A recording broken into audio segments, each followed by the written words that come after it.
মিন রমাদান, যে তোমরা বেজর রাত্রিগুলিতে লাইলাতুল কদর তালাশ করো। জোরে বলে সুবহানাল্লাহ। লাইলাতুল কদর সম্পর্কে আল্লাহ পাক বলছেন এটি হচ্ছে একটি সম্মানিত রাত। যেই রাত্রিটা সম্পর্কে আল্লাহ পাক বলছেন ইন্না আনজালনাহু ফি লাইলাতিল কদর, নিশ্চয় আমি আল্লাহ রাব্বুল আলামিন এই রাত্রিতে কোরআনুল কারীম নাজিল করেছি। জোরে বলে সুবহানাল্লাহ।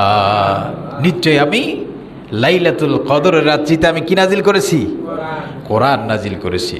সুবহানাল্লাহ। এই কোরআন, হায়রে মুসলমান, কোরআন শরীফ পড়তেও জানে না, কোরআন শরীফ ধরতেও জানে না, কোরআন শরীফ নিজেও শিখে না, ছেলে মেয়েদেরকে শেখানোর জন্য উৎসাহিত করে না। আল্লাহর হাবিব সাল্লাল্লাহু আলাইহি সাল্লাম বলেছেন যেই ব্যক্তি কোরআন পড়বে না সেই ব্যক্তিকে আল্লাহ সুবহানাহু ওয়া তাআলা কাল কিয়ামতের দিন অন্ধ করে উঠাবেন। কি করে উঠাবেন? অন্ধ করে উঠাবেন। আর এই কোরআন ওই ব্যক্তিকে জাহান্নামে না পৌঁছানো পর্যন্ত তার পিছু ছাড়বে না।